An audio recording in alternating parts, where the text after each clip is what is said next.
Hello, welcome to define classes. तो आज हम पढ़ेंगे ट्रायंगल के कुछ इम्पोर्टेंट पॉइंट। तो पहले हम देख चुके हैं त्रिभुज के तीनों कोनों का जोड़ 180 डिग्री कैसे होता है और त्रिभुज के कितने प्रकार होते हैं। तो वो सब देखने के बाद आज हम देखेंगे त्रिभुज के कुछ इम्पोर्टेंट पॉइंट। तो इम्पोर्टेंट पॉइंट में सबसे पहला पॉइंट है इन सेंटर, अंतः केंद्र। अंतः केंद्र अब क्या होता है, चलिए हम देखते हैं। जैसे देखिए त्रिभुज ए बी सी है, जिसमें ए डी एक लाइन है जो कोण ए को दो बराबर भागों में बांट रही है, जिसको हम क्या बोलते हैं, ए डी लाइन को हम क्या बोलेंगे, कोण समद्विभाजक, एंगल बाइसेक्टर।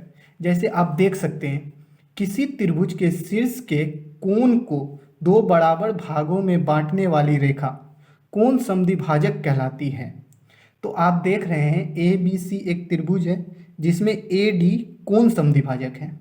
चलिए अब बताइए त्रिभुज में कितने शीर्ष हो सकते हैं। त्रिभुज में टोटल 3 शीर्ष होते हैं। जैसे देखिए 1 2 3, टोटल 3 शीर्ष हैं जिसको हम ए बी सी बोलते हैं। चलिए अब देखिए त्रिभुज में 3 शीर्ष हैं तो कोण समद्विभाजक भी 3 होंगे। जैसे आप देख सकते हैं ए डी कोण समद्विभाजक है, बी ई कोण समद्विभाजक है, सी और एफ कोण समद्विभाजक है। और आप देख सकते हैं तीनों कोण समद्विभाजक जिस पॉइंट पर मिलते हैं उसे अंतः केंद्र बोलते हैं, इन सेंटर, जिसको आई से डिनोट करते हैं। जैसा कि आप यहाँ देख रहे हैं लिखा गया है, तीनों कोण समद्विभाजक जिस बिंदु पर मिलती हैं उस बिंदु को अंतः केंद्र कहते हैं, जिसको आई से डिनोट करते हैं। तो चलिए एक इंपॉर्टेंट पॉइंट देखते हैं। ए बी सी एक त्रिभुज है, ए डी एक कोण समद्विभाजक है, और आप देख रहे हैं सी बी, जो सी और बी, ए सी और ए बी का मतलब लंबाई दिया हुआ है, ये और ये ए सी और ए बी का लंबाई दिया हुआ है। आप जानते हैं ए डी जिस बिंदु पर मिलती है बी डी और बी सी को उसी रेशियो में बांटती है जिस रेशियो में कोण बनाने वाली साइड होती है।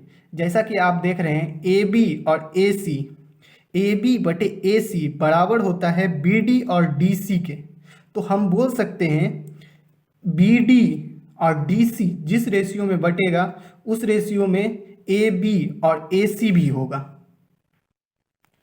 तो चलिए हमारा दूसरा पॉइंट है सेंट्रॉइड, जिसको केंद्रक या गुरुत्व केंद्र कहते हैं।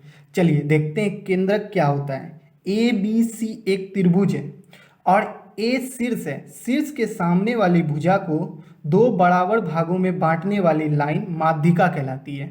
जैसा कि आप देख रहे हैं त्रिभुज के शीर्ष के सामने वाली भुजा को दो बराबर भागों में बांटने वाली रेखाखंड को माध्यिका कहते हैं। तो बताइए त्रिभुज के शीर्ष कितने होते हैं। त्रिभुज के शीर्ष 3 होते हैं। जैसा कि आप देख रहे हैं ए बी सी त्रिभुज के 3 शीर्ष हैं तो माध्यिका भी 3 होंगे।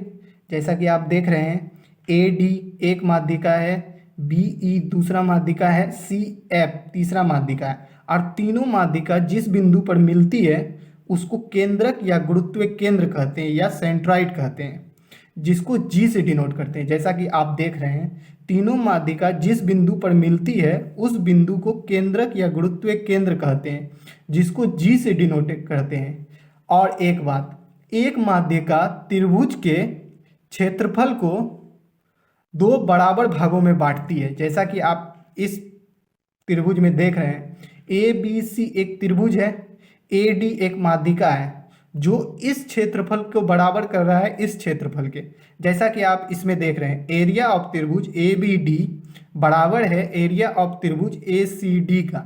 तो हम बोल सकते हैं एक माध्यिका त्रिभुज के क्षेत्रफल को दो बराबर भागों में बांटता है। तो अगर आपको वीडियो अच्छी लगे तो लाइक करें, सब्सक्राइब करें। धन्यवाद।